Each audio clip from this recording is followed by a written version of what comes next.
go because I've got to be hearing for a custody placement for one of my granddaughters, and it's a long story. And understood, so we got that settled. And then the time for the mission conference came Sunday morning. Susan and I go out. We connect with some people that we know for a long time. We've met the couple who was a camp nurse at the CEF camp at Camp Good News when Susan and I did the camping ministry with those 2 weeks. You know, CEF had their camp. Susan was one of the teachers. I was the camp missionary or a counselor. So we rekindled those relationships, and the Lord brought another love token. A pastor and his wife who had been serving in France for how many years? 20 years? For a long time, was one of the other missionary speakers.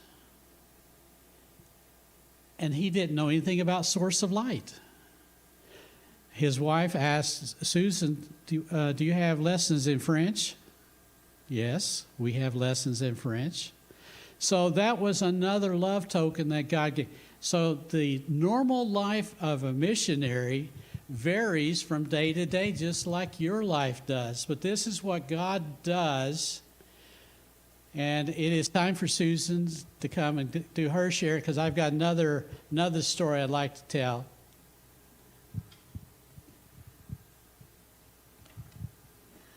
I'm not at the office with Scotty on a day-to-day basis, and so I find other ways to stay busy. I am working, so I work in Wichita, and you know, you've probably heard it said you're either a missionary or a mission field, and so I've just decided to be a missionary wherever I am. And it's been interesting in the work arena, which I'll share a little bit more about that tomorrow. But a big chunk of my time is spent here around Kids Club. And so you can see a picture up there of a couple of really excited children, and you wonder maybe where they're going.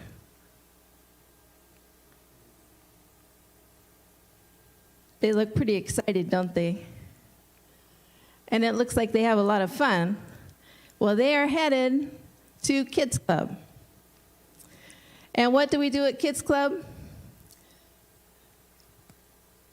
Well, we memorize verses, we study God's Word, we sing, and of course, we have games. The preschool department, Brenda Anderson and Andrea has worked in there for several years, and now Becky Schmucker is stepping in. They have a wonderful time, and with those ladies in charge, I don't have to worry about anything. They are doing a great job in there with the kids. But this is grades 1 through 6, and that's where I spend most of my time. And we try to make sure that the emphasis is on studying the Bible. And of course, you can see the middle picture, younger children study the Bible a lot different than us older people.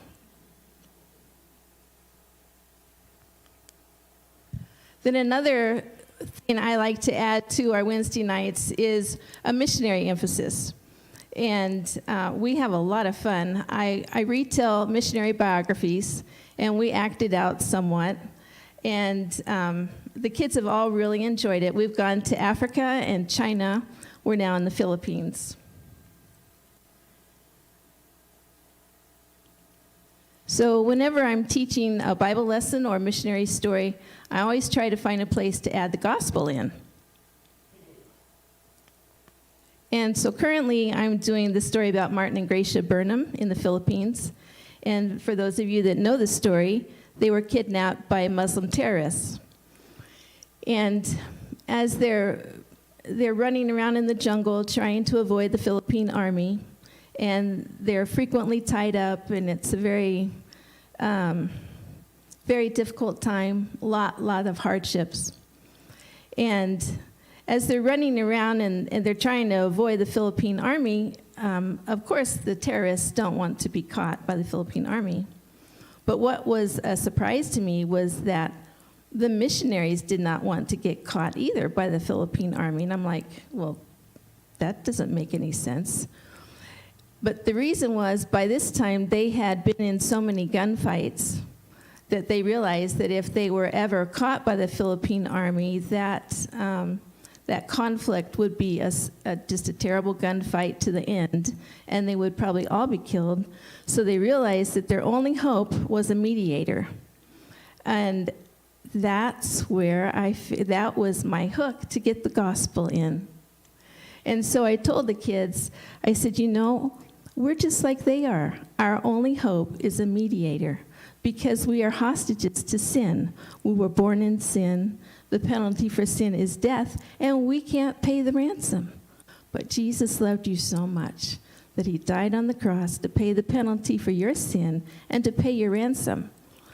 And I found these verses. They're in the Bible, and I've read them 100 times. But it was so perfect. It says, "For there is one God and one mediator also between God and men, the man Christ Jesus, who gave himself as a ransom for all." And when I'm studying for the missionary lesson, I always pray and I say, Lord, show me where to put the gospel in. Show me what to tell the kids. And I couldn't have picked a more perfect scenario. So it was just such a blessing to share the gospel with the kids that way. But we don't always want to be taking in with the kids at Kids Club, just listening, sitting there listening, learning more. We want to give, and we want to share God's love. So suppose you're an elderly senior saint, your spouse has died, it's Valentine's, and you're just sitting there kind of sad. Well, wouldn't it brighten up your day if these boys landed on your front porch with a Valentine? Yeah, it was pretty special. It was amazing. And then a couple months later, they were busy coloring May baskets, and we were able to deliver those to one of the senior living centers here in Hutchinson, and that was a really neat time. And did I mention games? Oh, we have lots of games. And then Pastor Matt even got in on some games. That's kind of dark, but he was throwing water balloons. He kind of liked that. And then at Kids Club, this picture on the left, you even got permission to tie your little sister up. So you can't beat that.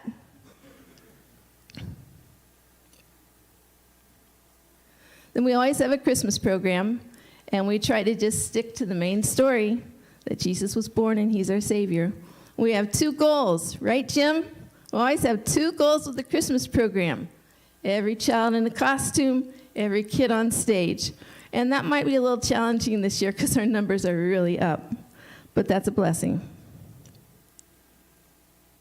Another thing we do is Operation Christmas Child. And here are the children. These are shoe boxes that haven't been folded up together yet. So the children that get the shoe boxes, they use absolutely everything in that box, including the box. So when they unfold that box, they'll have a little city that they can drive their little car on, or they'll have a little dollhouse that they can play with a little doll that's in the box. So they had a lot of fun doing this together. Then last week, we put together a little kit that's going to go in the shoe boxes. And this is a clothesline kit. And the directions, we couldn't write them out in English because we didn't know where these boxes would go. So the directions are that little girl that they colored. And then, of course, you can see the contents of the little bag, too. It has the string to string their clothesline and the clothespins. So that was a lot of fun to put together.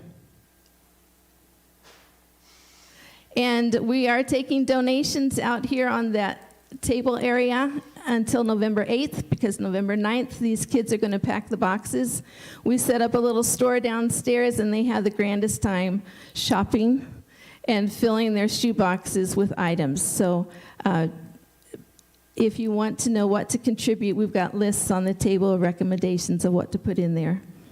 And we hope that we can pack more boxes than last year. So that's my part.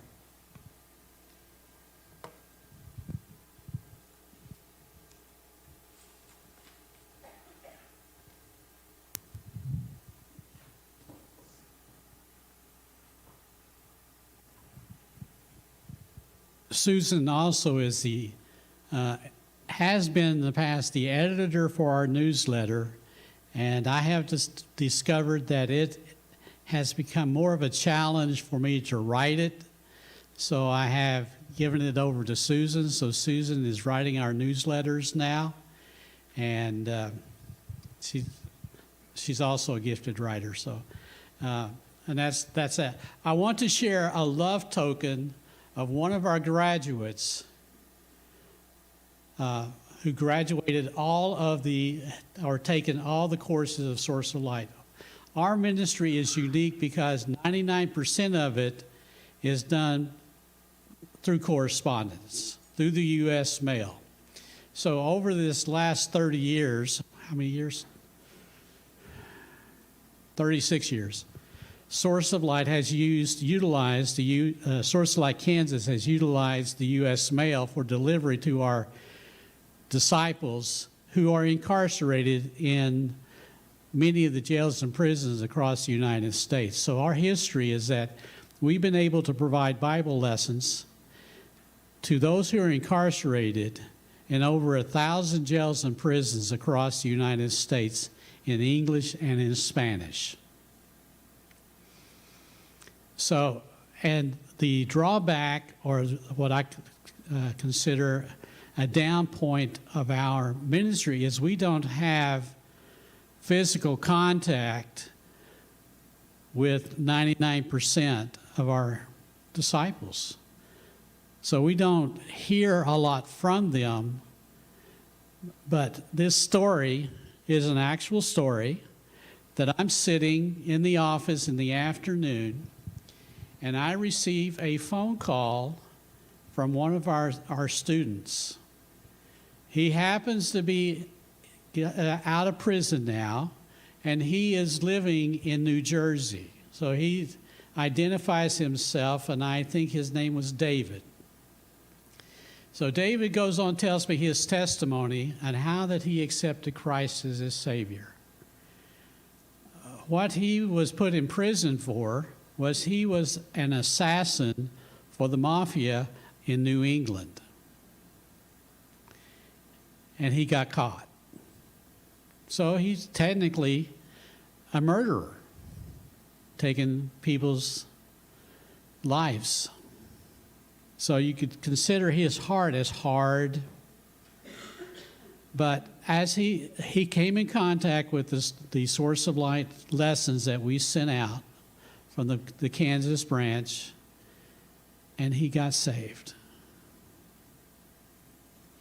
And since we were running a lot of students, I did not recognize his name because since I'm doing more administrative work than actually grading lessons.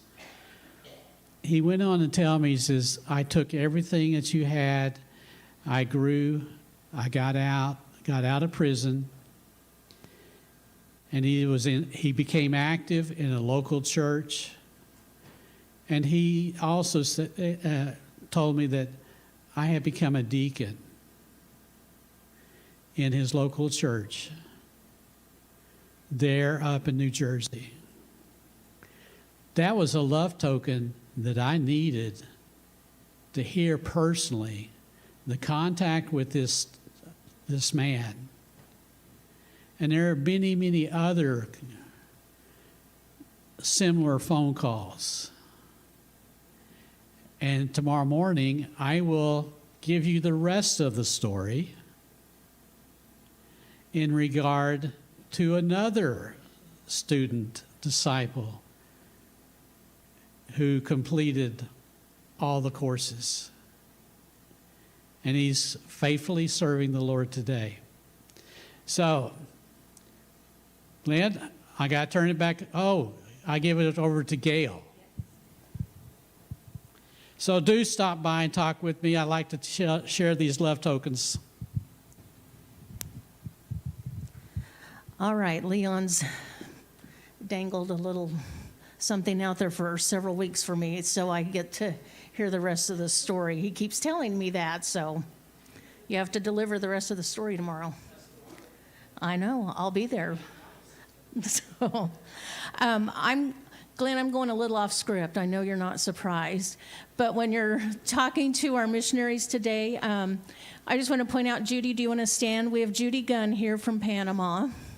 And so be sure and stop and talk to Judy also. I think we decided last night we had maybe 5 of the 11 or 12 missionaries here this weekend. Andrew's here for a wedding, apparently. I guess we weren't the priority, but he's here.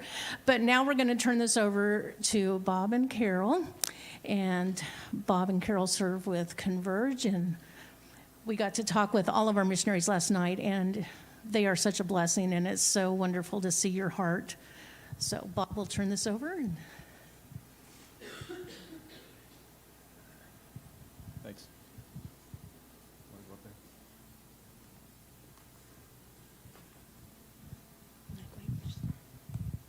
Well, good morning. When you have missionaries come and they have their native garb on, well, if you look closely at my top, this is a nurse's scrub top, and that represents what I do right now. I am a caregiver to my mother-in-law and a lady who's 67 who has Parkinson's. When we first arrived at their house, Jojo, the lady who has Parkinson's, was able to walk a little bit, feed herself, pretty much handle all of her bathroom duties by herself. Well, when we left this week, I have been feeding her. I've been helping her in the bathroom, showering her, doing everything. So she has progressively gotten worse, which is the nature of Parkinson's. So that is my mission work. My mission field is a little town of Kenny, Illinois. There's 350 people there. And Mom got a dog. And we were like, we don't need another responsibility to walk a dog, clean up after it, and do all this stuff. Well, I realized that dog has gotten me out into our community. And as I'm walking, I'm like, hi, good morning, how are you? I'm talking to everybody. Well, one of the most interesting people I think I met was a man, scraggly beard, cowboy hat, or not a baseball cap, just looking pretty rough. And he's sitting outside, and I said, oh, good morning, how are you? And he's like, fine and dandy, just like cotton candy. Want a bite? And I'm like, no, thank you. And I just kept on walking. But I get to meet these people, and just, oh, what a cute puppy. But I have a chance to be friendly to them. I know their names. I just greet them. And my mother-in-law is like, well, you know more people in this town than I do. And I enjoy that.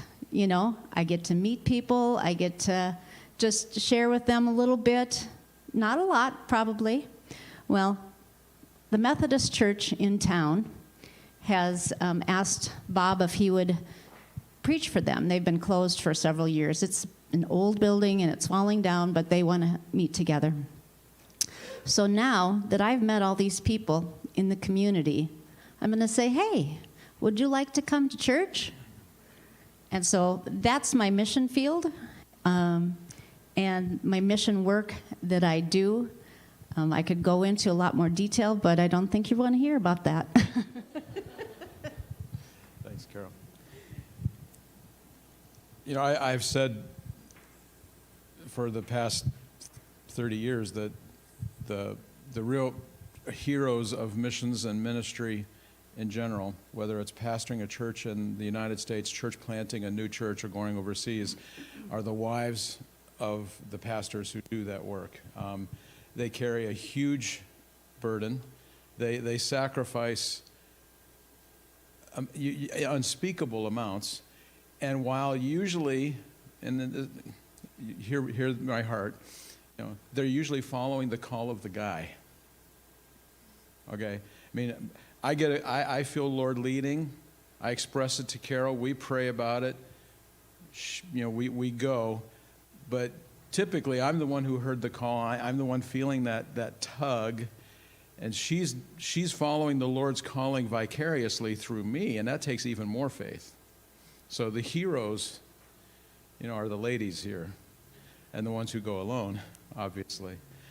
So I just thank the Lord for Carol and for her work, and I don't know that I've ever been more impressed and proud of her than in the way she handles the responsibilities of JoJo and my mom. I am 65. I live with my mom.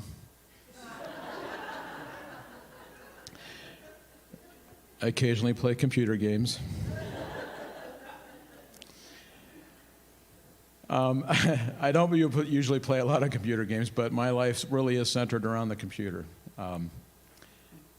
I was talking to Sammy out on the table there, and it's incredible what Christ has given us in this day, that we can reach the world from anywhere, and it's something that has become even exponentially more possible in the last 5 years or so,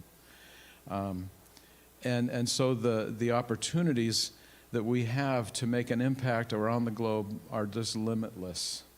Isn't it just like God that He would allow that to come at exactly the same time as the doors are closing for us to physically send workers around the globe? We're going to talk more about that tomorrow, but it is getting increasingly difficult to send workers as what we would call missionaries. We don't use that word even anymore because you use that word when you're going somewhere and they're going to say, nope, we don't want it. Cult, religious extremist, religious terrorist. I mean, those are all even in friendly countries. Sending missionaries to Germany, where we were for 9 years and where I'm trying to send a couple there right now. The avenue to get a visa, if you label yourself as a religious worker, is about zero. If you don't have some other, what they consider legitimate reason to be going to their country, don't even apply. Okay, and these are friendly. This is Western Europe. You can imagine what it's like to try to go into a place like, Kazakhstan, with a religious workers visa. Yeah, no, thank you. Go back, infidel. It's just they don't want you, and so the need that we have is to begin to look at missions through a different view. That we will never stop sending people, but we're going to have to send them differently. But we need to focus even more on raising up from within the culture the people that God has placed in that culture to transform that culture. And when I was hired, when we finished our work in Germany and we didn't know what we were going to do, it was at that exact moment that the agency that I work with had said, we really need to do something where we're raising up indigenous people, local people, to do this more in the face of what's happening around the globe. And they approached us to do that job. And so the job had never existed before. I had never had the job before. And it was kind of like, well, I'm willing to learn if you're willing to learn with me, And so it's been a whole new curve of stuff to do. And man, is it exciting. And then at the same time, with the pandemic and the explosion of the ability to do teleconferencing, all of that capability to now work with people overseas in countries I can't visit, like Russia at the moment, to work with them daily, it is just an absolute evidence of God's timing and His grace and His plan for the future.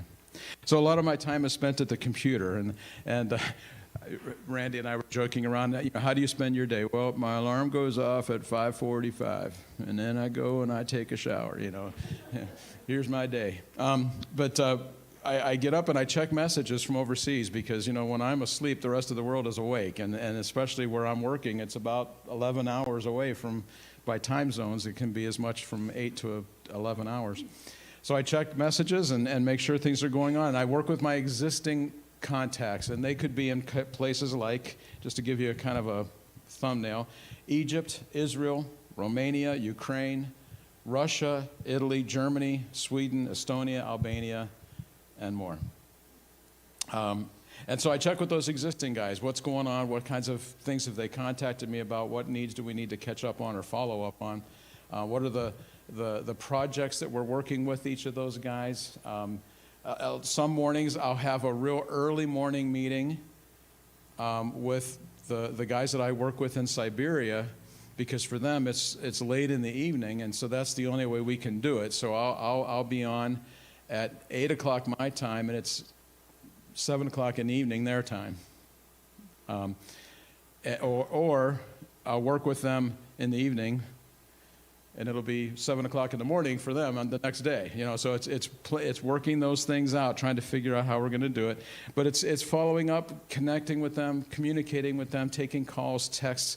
It's just incredible to be walking with your wife in the middle of a local grocery store, and I mean, small little town in the middle of nowhere, Illinois, and have your phone ding and open it up, and it's somebody calling you from Russia. Like, oh, hi, or it's just the world is so small, and God has been so good in giving us that opportunity, and it's so great to be able to just keep those relationships fresh, and to be able to be accessible and available to help them with the work that they're doing.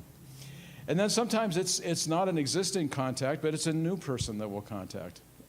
Just within the last 2 weeks, I got an email from somebody who had come across our website, and his name is Alan, and he filled out a little initial contact form that we have on our website, and said, he is a Filipino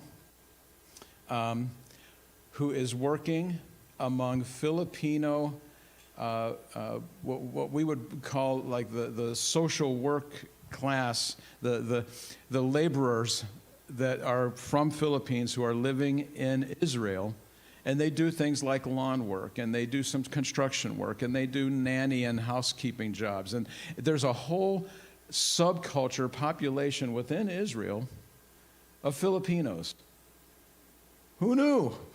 I didn't, but I know now, because Alan has been informing me about this, and he has been a believer. The Philippines has a very large base of Christians in it, and they're sending people around the world to do that kind of work to lots of nations across the Middle East, including Arab nations. And so he went through school there, and he felt the Lord calling him to go to Israel to minister to this Filipino culture that is there, this group of Filipino workers that are there, believers and unbelievers. And he's planted 4 churches in Jerusalem and Haifa and in Tel Aviv. And he wants to plant 2 more churches, but he contacted us because he said, in the email he sent me, he said, I'm just feeling like I've tapped out my capabilities. Like I've played out every card in my deck. I don't have anything else to give, and I need help. I need to have more resources, more assistance, and how do I lead more churches? And he contacted us to get that help, that coaching, that encouragement. He didn't ask for money. He's not asking for money. He's asking for capacity. And that's what we're headed to do. Most of the people that I work with in nations, whether it's in Egypt or Romania or Sweden, it's the money is the last thing that we want to bring up, because if we provide financial resources, we don't develop a church that is indigenously led and owned. We develop a church that may be indigenous, but it's going to be dependent on somebody else, and that weakens the church.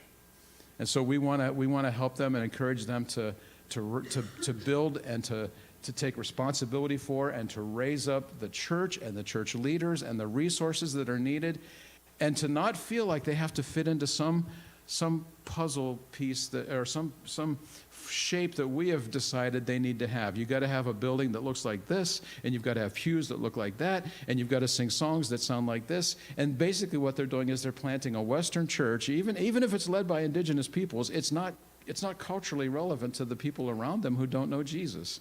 We want it to look like their culture, and we want to encourage them to to join and gather together as believers, worshiping the Lord and reaching out to their neighbors in something that their culture is going to recognize as uniquely theirs. You know? So that when you've got people coming to Christ, it's not like they can't be accused of, well, you know, you're just going into that American thing that's over there. Nope.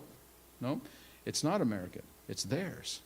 You know, it's something that comes from them, from their culture and their people, and it transforms them. And we found inklings of that when we were working in the international church.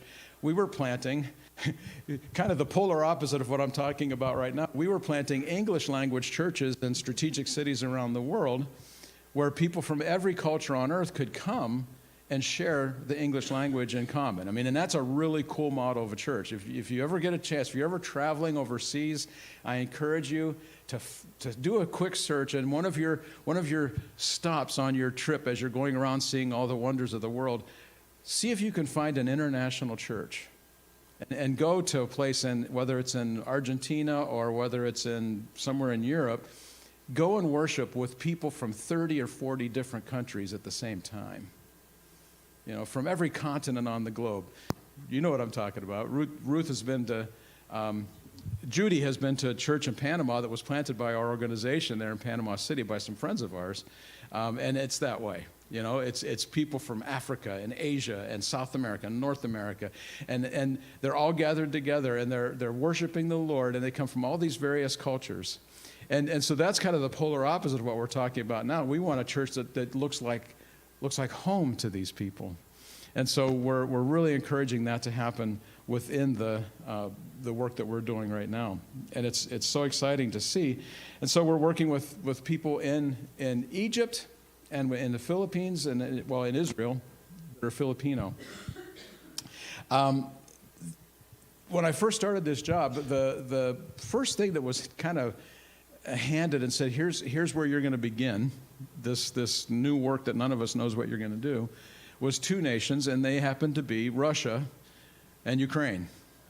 And so we started working with a group of leaders that had been identified in Omsk, Siberia. And the leader there he's called the bishop of the Omsk Oblast for the Russian Baptist Union, and his name is Yosef Makarenko.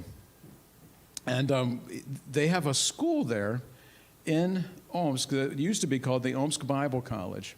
But if you haven't heard, and if you're not aware of it, the Russian government is becoming increasingly agitated by the Christian church, and they are responding by becoming more and more restrictive on the Christian church in Russia, the evangelical church in Russia. And so as communism fell in the early 1990s, you know, every group in the world rushed in there. All the evangelical groups rushed in, and all the cults rushed in, and there was this big, huge open door, and that door is closing. It used to be rather slow. It is increasing in the velocity of the closure of Russia, to the point where they are now shutting down evangelical seminaries, and they are restricting. Evangelism can only happen within the walls of a church building. You cannot evangelize people on the street. You cannot evangelize people in your home.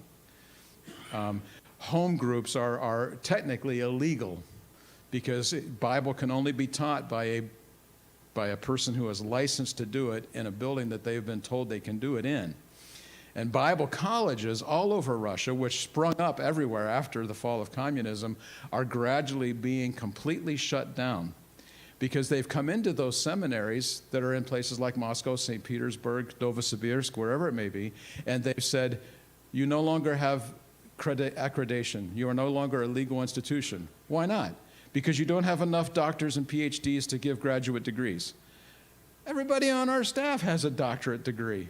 But we do not recognize degrees other than from a Russian university. Shut down. And so every one of those guys who has studied at other universities or other seminaries around the world, or even there, but it was licensed by a Western organization, no longer count. And so they're shutting down the seminaries. And so they had to change the name of the Omsk Bible College because it's no longer legal to call it that, to the Omsk Training Center. But they're still doing the same stuff. So there's, you figure how to make it work. So we're working with them, helping them to encourage and train pastors and church planters and lay leaders within the Russian church.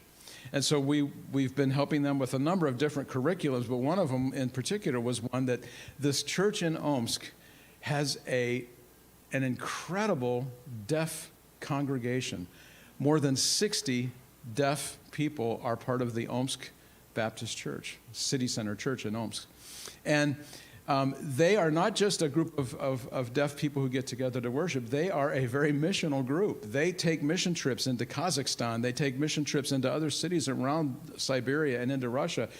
And they have a desire, the Omsk Training Center has a desire to develop and to use a curriculum to train licensed pastors who are deaf, who have been trained using a deaf curriculum by deaf teachers, so that they can send them to reach the deaf community. A lot of the deaf pastors that are within the deaf churches that even exist now are hearing people who learn sign language, which is better than nothing. But just like we said, it's foreign. It is foreign because those of us who hear cannot appreciate the cultural difference to those who have never heard. It is a different culture.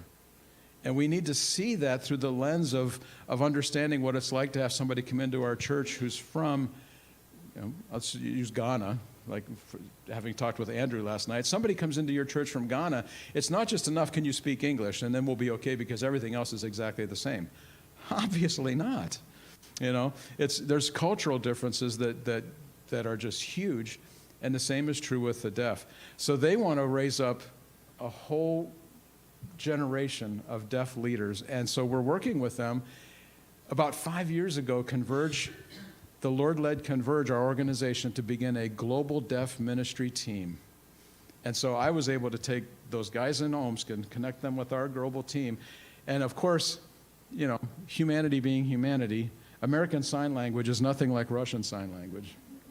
So there's a picture out there of a whole bunch of little cubes. It's from a Zoom shot, and it's us having a meeting with the deaf ministry leaders of Converge and the deaf ministry leaders of the Russian church, and there's like 8 translators in the group, right? Because somebody's got to translate English to Russian, English to sign language to English, Russian language to Russian Sign Language, and then back again. And so it's like, there's more translators than there are people in the group. It's just incredible.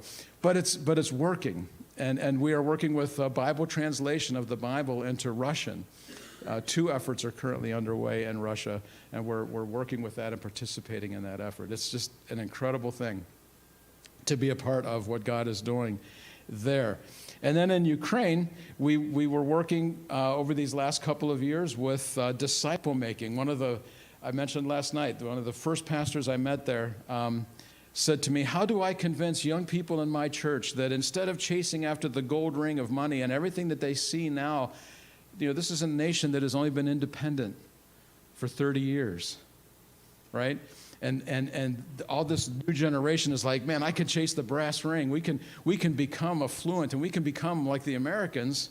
He said, how do I convince somebody to stay in Ukraine and to not chase after the baubles of the world, but to focus on Christ and to serve him here in their own nation? How do I do that? And so we've been working with him for several years on raising up disciples among young people and doing discipleship training, because the way that you get people to not chase after the baubles of the world is you put their eyes on the glory of Jesus. And we need to focus on that. Well then, as we all know, in February of this year, the world changed. And the focus changed. And of course, I'm still working with those same pastors in both countries, and they're both doing what God has called them to do, but the dynamics of war have changed everything. It changed my day-to-day life, asking what's your day like in ministry. My day went from helping people with ministry focus and disciple making and church planting and all those things at all these different nations around the Europe and Mediterranean area to now focusing on relief aid to Ukraine, for one thing. It really occupied a lot of my time over the last 6 months. I contacted the head of our denomination and said, we need to set up a relief fund. We've done this before for things. I'm getting calls. How do I help? How can our church help Ukraine? And I said, they want to send finances, so we set up a fund. And I talked to one of my colleagues who oversees our work in Beirut, Lebanon. And remember when they had that big explosion in Beirut? The grain elevators exploded and did huge damage. We set up a fund to help them, and it was at the time the largest fund that Converge had ever had. And so Jeff, my colleague, was in charge of it. And I said, Jeff, give me some insights. How do I do this? How much funds are we talking about? And he said, well, we raised about 50 grand. And I was cool, excellent, and we talked about it. Okay, it's been about 9 months. We've raised over $1 million. And the responsibility for that has been massive because it's fielding requests from all over Ukraine, and not only Ukraine. We've sent aid to displaced people in Estonia and Sweden and Germany and Poland and Romania and Moldova and Latvia and Czech Republic, all around, as well as helping people within Ukraine itself, sending in food and supplies and fuel and generators, or at least the funds for them to buy those things. And so that really occupied a lot of the time that I spent every day, was just fielding requests, vetting them according to, we had to come up with what are we looking for and what are we going to support and what aren't we going to support. We had a request early in the field where one of the guys asked us if we could get a hold of Israeli drones. Yeah, can you help us connect with somebody to give us some drones that we can use in the military? And I'm like, that's really not what we're in this for. So we didn't send them any money, but we did direct them to a contact that he later used. But we have to vet everything. Are we going to send money to help with this, or are we going to send money to help with that? And so that's been huge, and we praise the Lord for what we've been able to do to help them. And you're going to see a video tomorrow about those first days of this war and our response to it tomorrow. But the work goes on. There's a photograph out there of me standing with a bunch of people. And that photo was taken in Lviv, Ukraine, last month, at the very beginning of September. We went over to meet with the national president and vice presidents of the Ukrainian Baptist Union to talk about what's going on now, but also the future. Because we want to deal with the immediate need, but we also want to deal with the future needs. We had already determined that in Ukraine they needed to be working on raising up the next generation of leaders. Well, they've lost a generation now. The Ukrainian Baptist Church is about 2,700 congregations. Ukraine is the second largest Baptist nation on earth after the United States. About 1,000 churches are currently without pastors. That wasn't the case 10 months ago. Pastors have left. They've been driven out. They've fled with their families. They've been displaced. The churches can't support them anymore. Whatever it is, sometimes it's out of desperation. Sometimes it's out of fear. But the fact is, they are 1,000 pastors short. And so, our response and the reason we met with them is, how do we raise up the next generation? I was on a phone call last week with the president of the Ukrainian seminary in Odessa, which is in the east, close to the war zone.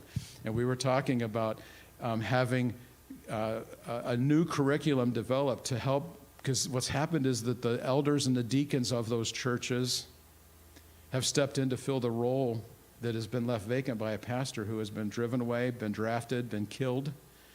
And they're leading, but they feel like Pastor Allen, the capacity is not there. They haven't been trained. I mean, they've had some training as elders and deacons, but they feel overwhelmed because these same churches where there's no pastors are literally packed to the gills, and most of them are having worship services every day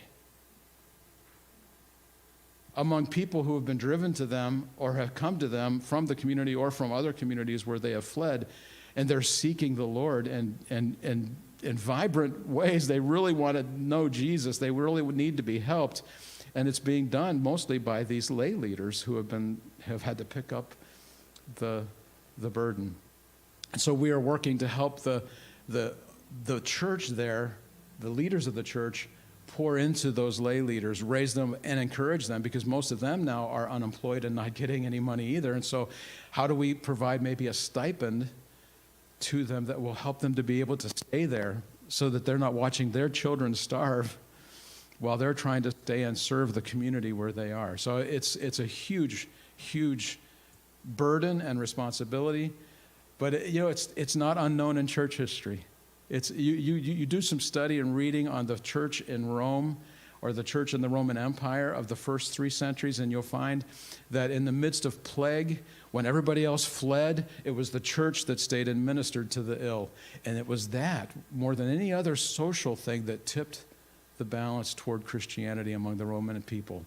They said, why is it that all the people who are supposed to be protecting us have fled and left us to die, but these Christians have stayed to serve and to love? And that's what we're dealing with now, is how can we help the church in Ukraine to become maybe the largest Baptist country in the world? I don't know. But we want to see the church flourish in Ukraine, because Ukraine is already the largest evangelical nation in Europe. And we want to see them sending missionaries to places we could never go, and to serve the Lord and make a difference in the world there.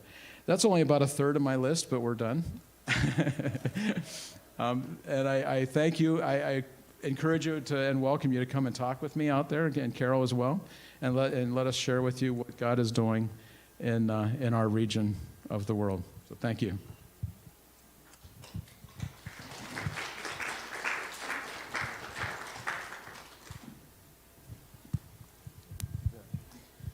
Okay, we're going to take a little break and go over into the coffee room. I encourage you to meet with our missionaries, talk with them, encourage them, and let them encourage you. My heart's already been touched this morning. So, Glenn, how long are we breaking?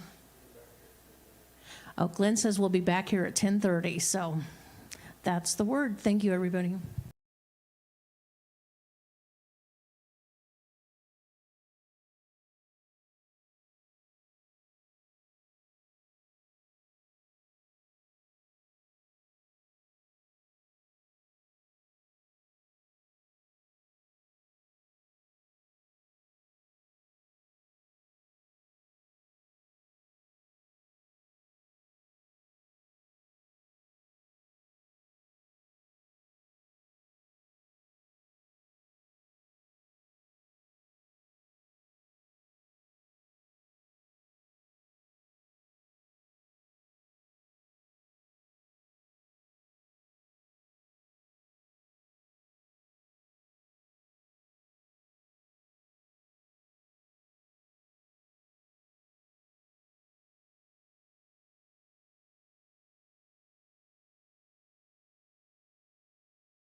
Okay, I think most of us are back in here, so we're going to get ready to hear from Darwin and Karen, and they're with Send International.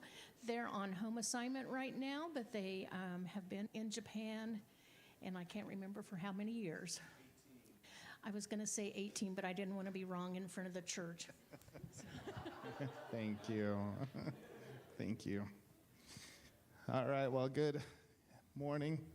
We've now enjoyed those daylight donuts, which are much better than Dylan's donuts, and we all know that. There's a lot of opinions about those donuts, so wow. So we're going to share real quick, and then you guys can go home for lunch. But we are excited about the country of Japan. And this theme today is Day in the Life of. So it's maybe a little bit different than the prior presenters. We're going to be showing a little bit more about our daily life in Japan. And it's not in Kansas, I'll tell you that. So things you're going to see are a little bit different. And but we've been in Japan for 18 years, and some of the stuff that we see are just normal. And we realize that longer we're here that normal isn't normal unless it's a thing on your washing machine. It's an old joke, but if you're new to my last name, I'm stuck with it the rest of my life, and it's pronounced Stace like face. And when we first went to Japan, I had a Japanese person translate it to suteisu, and it sounded like throwing away garbage, and so I changed it to suteisu, and it's a good German Mennonite name. And if you're in Mountain Lake, Minnesota, you don't have to mispronounce. Everybody knows where Stace is. There's a lot of Staces in Mountain Lake, and so Karen, last name is Ullum. And so I'm not sure if it's a good thing for her to be a Stace or an Ullum, but Ullum in Japanese would have been even more difficult. So the L sound is not in their alphabet. So I guess anyway. This is what our names look like in Japanese, and you get very good at writing this kind of thing. So Sute, Su, Dawin, Karin, and Anna, and Kurara. And Anna is now 19 years old, and Clara is 15. And we're with Send International. We're out of Farmington, Michigan. And we used to say we have 500 missionaries, but due to attrition and older age, we're down. And so now we say we're about 450 missionaries worldwide. We are also in Ukraine and Russia. And Alaska is our biggest field, and then Japan is our second largest field. And but we had a lot of people in Russia and Ukraine, and as far as I know, I think we might have a few people left in Russia. Last I heard, we weren't able to pay them, and so the SWIFT code went away. And so Japan and Russia, so as you see, Japan is really close to Russia. At one point, we're 2 miles away from Russia. And I said, let's just get a drone, and we're trying to figure out how to get salary over to our Russian missionaries. And just put it on a drone and just fly it over. But I'm pretty sure that's a pretty secure border. And so last I heard, they were going to have to drive 15 hours out of Russia to go get their salary. They were okay like for about 4 months, but I haven't heard recently how they're getting paid, if they're getting paid. Some of our missionaries just had to pull out. Ukraine missionaries, I think, left. Now they're trickling back in. And we also have received a lot of funds for Ukraine. Last I heard, we're at $2 million, and I'm sure it's gone increased since then. But we're in Japan, where it's close to a lot of interesting countries right now. North Korea, South Korea, and Taiwan, and Philippines. And all these countries are big news items. And there are over 50,000 American troops in Japan. And especially down below the island of in Okinawa, down lower, that's where most of our U.S. troops are. And so, being a bald guy on the train, they assumed I was military. So, where's Japan? That's shows you where we're at. If you take Japan and you say where it is in the U.S., it's like up in Minnesota is where it gets really cold, but then it can also be really warm down below in Okinawa. And we were in Tokyo, so about Nebraska or a little Missouri kind of a weather is what we would have, or a little bit warmer. We would get one snow every year, about a quarter inch, half inch, and that's about it. This is not Kansas, okay?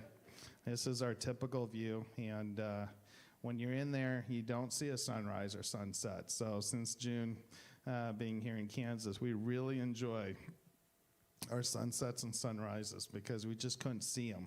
We would just see buildings and towers or whatever, and so never take a good sunset or sunrise for granted because they're a great thing.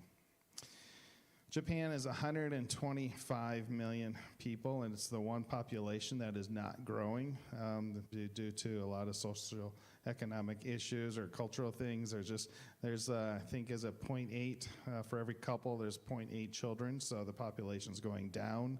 And it's about the whole size of Montana, the whole country of Japan, and then 70% is mountains. So take 125 million people into the state of Montana, and then you say 70% is mountains, and so you just have a lot of congestion.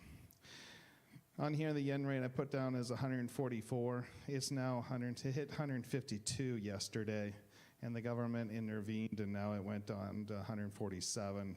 So the government's trying to control this, but it's great for missionaries bringing money to the U.S., to Japan. It's terrible if you're bringing it the other way, and so it makes a big difference. It used to be, we always said it figured about 100 or 110 yen to the dollar, so now it's up to 144, 147, but that's great. But if it's going the other direction, it can be bad. So it's just makes things at Costco in Japan a lot more expensive, and it just makes it challenging. When you think about Japan, it's a lot of trains. Shinkansen, the bullet train, we would get it maybe once or twice a year, just because it's kind of expensive to use, especially if you're traveling with family. But of course, the Shinkansen is very popular. And we have these little electronic cards that we would use. You go to a machine and you put on, $100 on it, and then you never need a ticket. You just swipe it and go. And that's how you can get a large group of people through really fast. So, and this is a typical train that we would get. This is the normal ones that stop every stop, and just normal. Normal to us, but maybe not normal to you. Japanese are all about uniforms, and so you'll see a lot of salarymen they wear the same thing no matter what they do for the company. So they can work in the mailroom, they could work at the top executive, but they all look the same. And women have this certain dress code. And their hair has to be a certain way, and it's a very regulated place. We do not have central heat or air conditioning in Japan, so we have these little air conditioners up in the corner. And so, here in America, we're cooling rooms that we've never been in, all week, but in Japan, we turn it on, turn it off a lot. Because electricity is so expensive, we just can't afford to. Frustrating thing is you're going in church, you're going up into the Sunday school room. They knew we were having a meeting in that Sunday school room, but it's 100 degrees in there and 9, 10 people in this little room, and then they turn on the air conditioner. And then by the time the hour meeting is over, Sunday school is over, it finally got cool, and then we turn it off. Gas stations are everywhere as well, but you cannot buy candy bars or food at a gas station because that's just, why would you buy food at a gas station? And that's just so strange to them. And so that's a little different than here. And convenience stores are everywhere. There is literally a convenience store of some sort almost on every block. Maybe every 4 blocks for sure. There'll be a convenience store where you can pay your utility bills, where you can buy your train tickets, where you can buy a flight to America. everything is done through electronic payments and through these convenience stores. Kids are everywhere, and just the way they travel with kids is different. We see a lot of these electric cars, electric bikes, and the electric car thing is kind of starting, but you see a lot of these itty-bitty cars that don't take any gas anyway. So, but the roads are really small, and Karen had one of these electric bikes she probably used it for 8 years. We still have it. And you stick your kids on it, and it's got an electric motor on it and a little charger, like a drill charging thing. And boy, you get on, you just put a little pressure on the pedal, and the motor kicks in, and off you go. And 52-year-old going up a hill, and you get passed by a mom with 2 kids. No fun. And I would typically take a bike ride to the office every day, and before I get on the bike to the office, I would have to make sure the trash is out and have breakfast with my daughters, and then make sure the trash is out, and then you get on the bike, and it's about, I think it's 5 kilometers round trip, so about 2 miles one way, and I could decide by looking at the weather, am I going to drive it or am I going to bike it? Generally, 90% of the time I would bike it. It takes only about 5 minutes longer to go by bike than it is by car because the roads are so narrow that there's one place where it's a 2-way road, but it's this far from each windshield, on each mirror on each side. So you just use your mirrors. There's mirrors everywhere to tell you if there's somebody coming.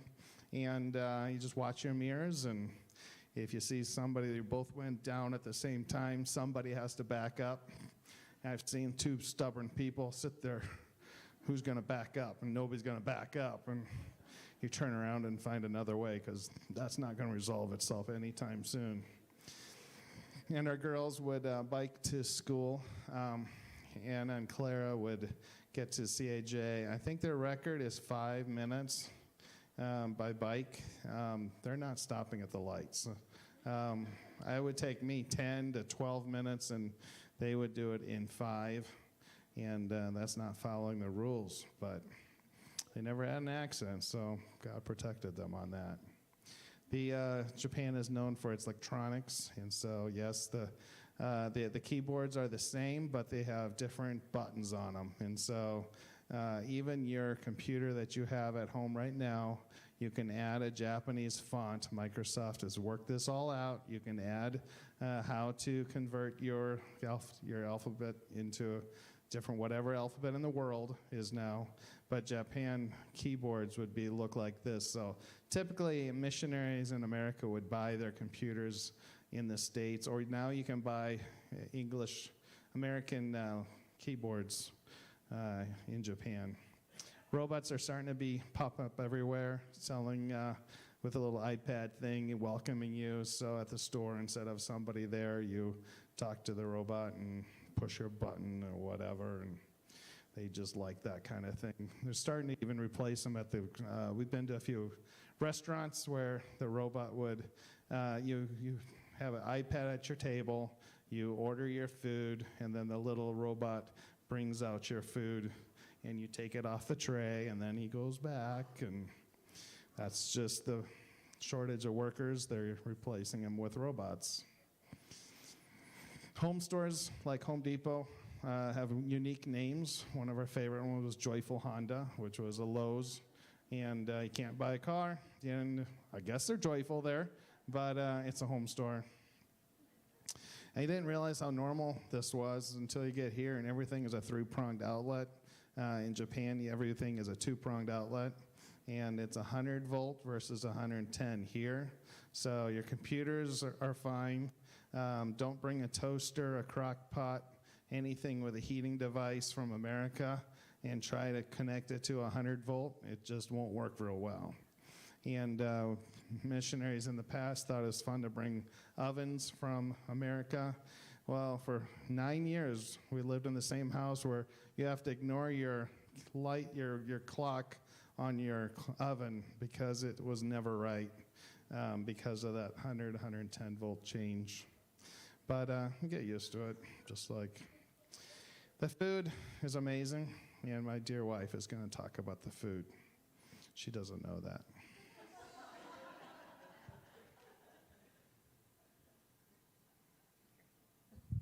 Good morning. Good to see you all. So yeah, the food. This is sushi with, sashimi with raw fish, so sushi with raw fish on it. And I don't know how to use this thingy-mabobber, so you're going to have to do that. I'm technologically challenged. I hate it when my computer updates, because then when I go back and look at it, stuff has moved location, or they changed a font, and now I can't recognize. So I'm like, where did that go? So I never update until Darwin goes, there have been 3 updates. You should update. Okay, fine. I'll update my computer. Anyway, this is ramen and gyoza. It's actually Chinese, but actually not really real Chinese. It's Japanese Chinese. So anything like, obviously here in America too, if you go to Chinese food, it's not really authentic Chinese food. We probably wouldn't eat authentic Chinese food.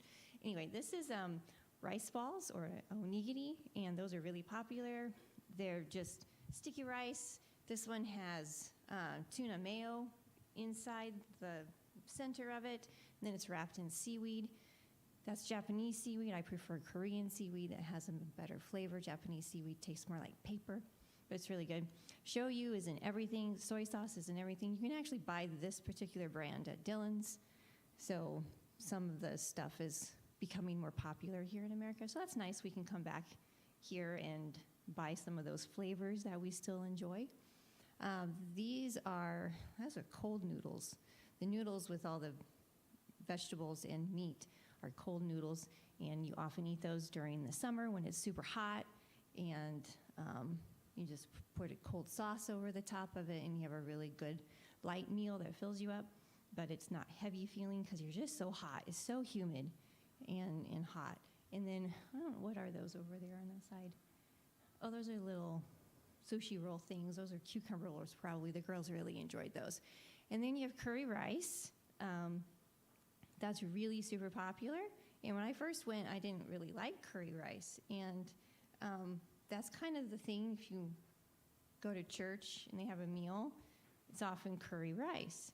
And I mentioned it to one of our missionaries who'd been there a little bit longer than we had. And I'm like, I just really don't like curry rice. And they were like, oh my goodness, is she going to survive in Japan? She doesn't like curry rice. I now like curry rice, and I make it, and I enjoy it very much. The noodles is called yakisoba. Yaki is fried, soba is noodle. It's a kind of noodle, a soba noodle. So yakisoba, you fry noodles with vegetables and a special sauce, and probably you can do chicken or thin sliced pork for your meat on top. And that's a really tasty meal. We enjoy that. Then we have, that's udon. So another kind of noodle is udon, and they're fatter noodles. And I don't exactly know how they're made. They taste different than soba. They look the same, just one's thinner and the other one is fatter. And we eat a lot of those in the winter with a really good sauce, soup base, very, very good soup base. So this seaweed here in this picture, this is Korean seaweed. And you can see it's much thinner, you can see through it, and it's quite oily, and sometimes it will have salt on it, but it tastes amazing. So I do have to say, when I first went over, I did not enjoy seaweed. It tastes like I was eating a fish, like straight from the ocean. So it's an acquired taste, but we enjoy it very much now. And you can buy it at Dillon's too. That's pizza. There's broccoli and mayonnaise and what is that on there? Corn and little sausages. They have very interesting things on their pizza in Japan. We didn't always get those interesting pizzas. We stuck with pepperoni and sausage, but Japanese enjoy the variety of things on their pizza. So let's see. We have CC Lemon. You can read that. CC Lemon is a lemon drink, and it claims to have 90 lemons in it, 50 lemons, and it's a lot, supposedly full of vitamin C. I really don't know if that claim is true or not, but it is sure a tasty soda drink.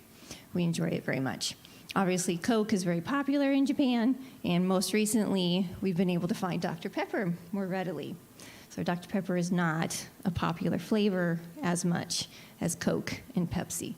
So that's fun. But they have lots and lots of drinks. There's so many more non-soda drinks. So when we come back to the States, it is a little bit harder to find a non-soda drink that doesn't have as much sugar in it. And that third picture on there, that is our milk container. And 3.8 is like whole milk here. So I enjoy whole milk, so that's what I bought. And then we have tofu. That's the big white square rectangle thing. Doesn't really have a flavor, so you can put a lot of different sauces over it and eat it cold. You can fry it, eat it hot. You can put it in soup. You can eat it with salad dressing over it. It's really good. It's actually very high in protein. It's very healthy for you. So we enjoyed that and ate that.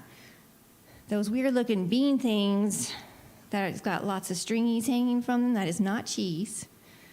That is fermented soybeans called natto. And I have never eaten it because it really looks gross. But apparently it is very, very healthy for you, and a lot of Japanese eat it, particularly at breakfast.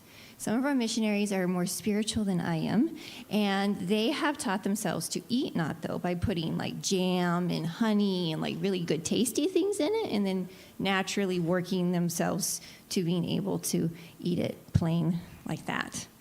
So they get more jewels in their crown than I will. And then we have sashimi there. Sashimi is just plain raw fish. Sushi sometimes has raw fish with it, and sometimes doesn't. Sushi is actually just vinegared rice. It's a different way of making your rice, and sometimes it comes with raw fish. So sashimi is just the straight fish with no rice underneath it. I didn't enjoy that as much either, although I can eat tuna raw. That's not too bad. So. Thank you.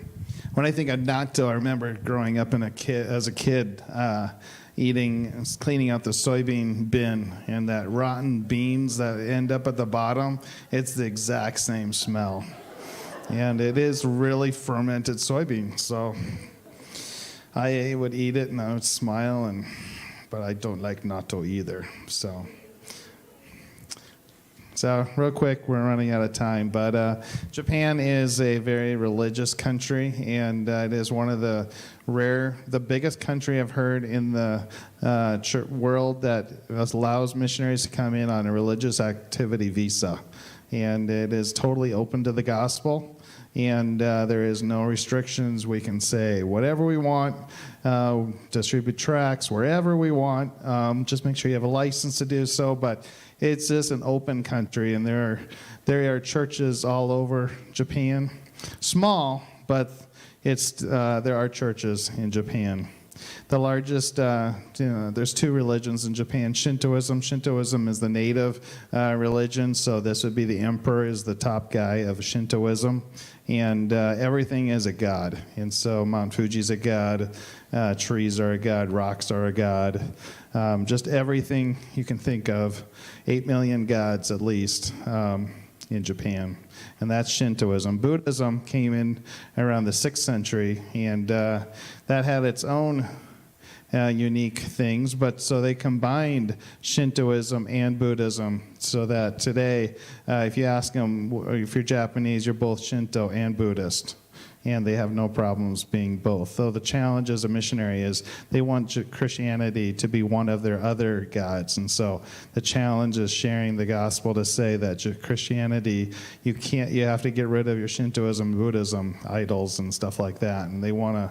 We're very particular, So when they get baptized, often we'll have a idol burning before they get baptized, is to get rid of their idols and or give them to the family. They don't own the idols necessarily, and so it's a big thing what to do with their idols when they become a Christian.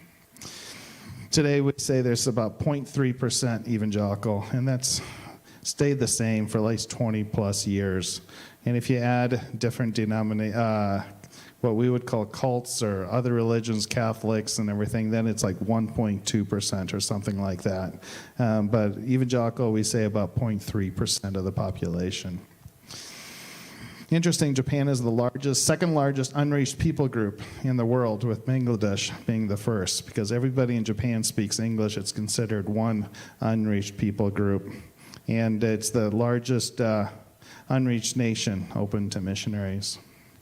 Language is very difficult and challenging. It's got 3 alphabets, hiragana, katakana, and kanji. Karen and I can both read hiragana and katakana quite well, and we can write it, but there's that other Chinese 3,000 characters, 10,000 characters that makes it challenging, and they throw the same alphabet all in at the same time. But 100% of the Bible, of course, has been translated into Japanese probably for close to 100 years plus.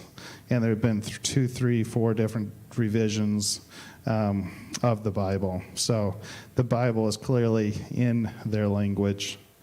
And the challenge with reading Bible is, you can see it goes up and down. But next to it is this little print called furigana. And if you don't know the kanji, then you have to read the hiragana to the side. And at 52 years old, with your sunglasses, your glasses, eyes going out, the stress is reading in front of a Japanese group, or even in front of anywhere, reading the Bible, in front of others is kind of embarrassing because you're reading it like a kindergartner. We were attending Nishibori Gospel Church for 11 years. And Karen, why don't you share real quick about our experience at Nishibori? Okay, Nishibori Church. Yeah, Sen helped start this church about maybe 40 years ago now. And the current pastor, his name is Suda Sensei. The previous pastor to him was called Nasu Sensei. And when he took over from the missionaries, he kind of stiff-armed foreign missionaries for about 20 years or so. So Darwin and I and another missionary couple were actually the first missionaries back to this church in about 30 years. So it was a privilege to be a part of this faith community. So the pastor, Nasu Sensei, was quite controlling, we heard, but somehow God still worked in this congregation of people, and they are the friendliest and most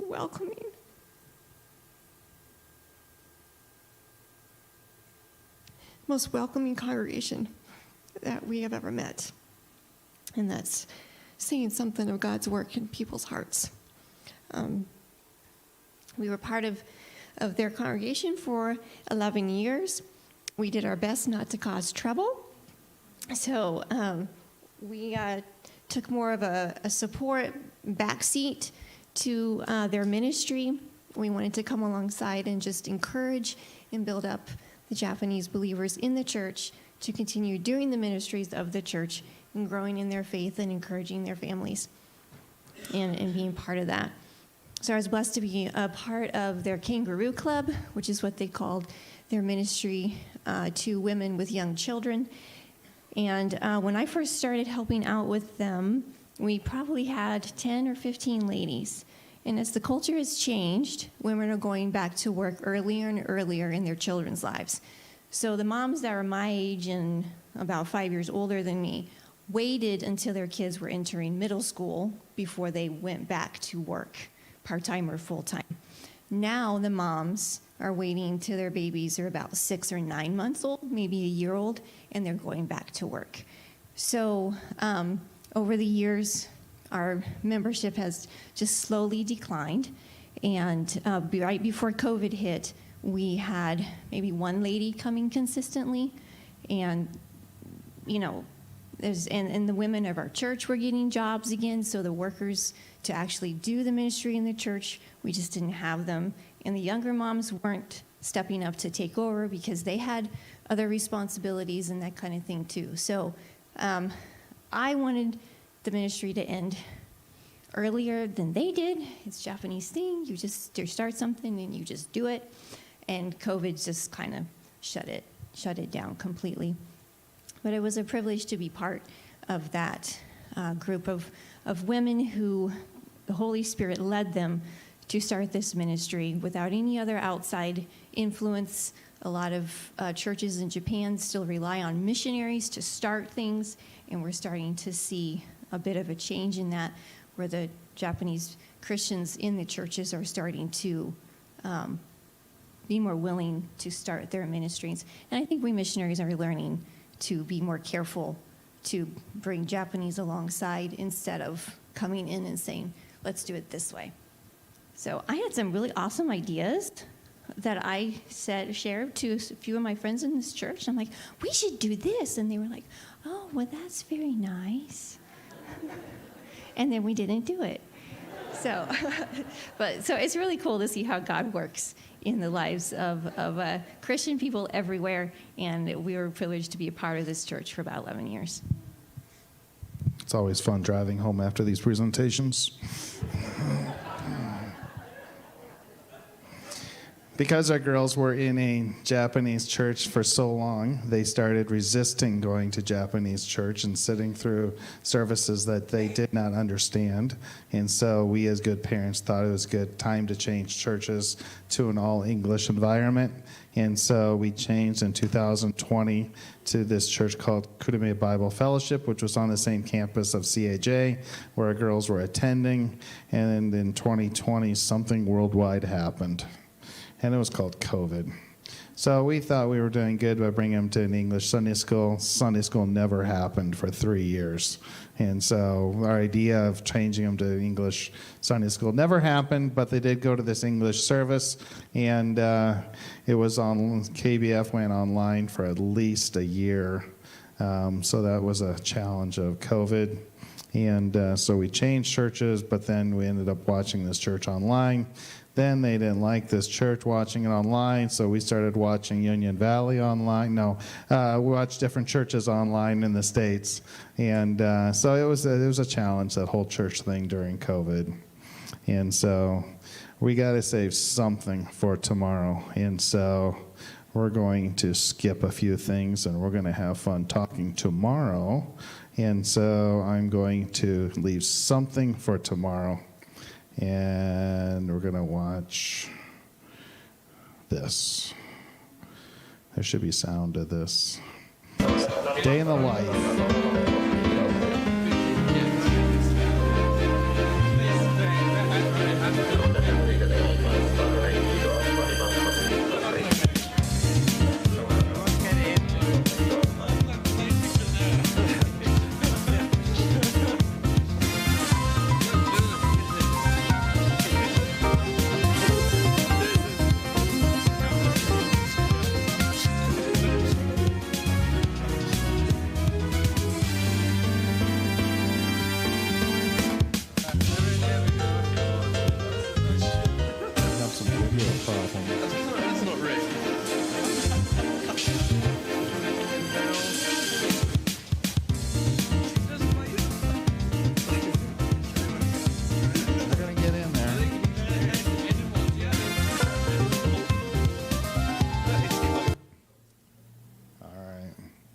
Well, you can see there were some pushers, and after a while they pushed people on the train, and that's not a train in Hutchinson, Kansas. And so that's just briefly. We got a lot more to share, but we want to be cautious of the time. But pray for us, the missionaries in Japan, especially with COVID.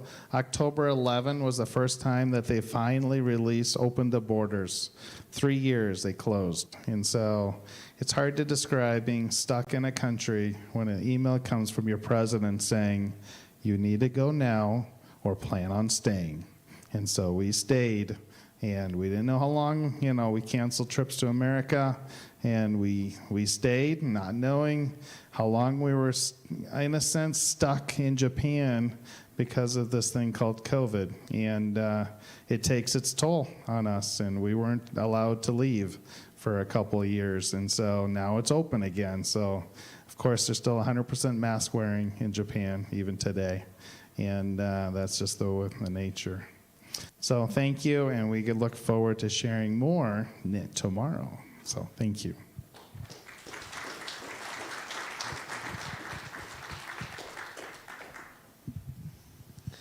Did you enjoy the speakers? A lot of interesting things were shared this morning. Are there any questions for our speakers? Sorry, I didn't warn you guys. You guys might have to answer questions. No? Okay. Thank you so much for being here this morning and being a part of our Day in the Life conference. I would like to thank the mission team ladies for putting this all together, even though some of them were kind of crazy. Gail. The kitchen committee, which was actually just Patty, and then my wife is going to help with cleanup with the donuts, and then Chuck making coffee for us this morning. So thank you so much for that. And then I would like to remind you that tomorrow morning, Bob Marsh will be our main speaker in both services. And then Darwin Stays will be downstairs in Sunday school classroom 11 in first service. And then Leon Scott will be in room 112 for both Sunday school classes. And then we will conclude the weekend with a banquet at Central Christian in the cafeteria. Doors will open at 5:30, and we are going to eat at 6. Please bring a side if your last name starts with A through K, or a dessert if starting with L through Z. I will not tell you what I prefer. Parking is an issue over there. I counted yesterday. I don't count very well because I went to a small school. But I come up with about 24 spots over in the Central Christian's parking lot that we can park. So if you can walk, we are asking you to park in Union Valley's parking lot and drive over there. Walk over there, yeah. We will have some members of the youth group there at the doors to help bring in food and assist you to get in, and will also assist you during the banquet with bringing you drinks and food and whatever you need. The youth group is going to be there to assist you. I will conclude this morning in prayer, and then we can go about our day. Thank you so much for this time, Lord, that we have had this morning to hearing from our speakers about what they do in their ministries. It's always a huge blessing to have our friends here with us. Help us as a church and the missions team better serve them and assist them in serving your glorious name. Help us be better servants to you and spread the good news about you in a world that is trying desperately to shut you out. Give us safe travel as we travel home. It's in your wonderful name we pray. Amen.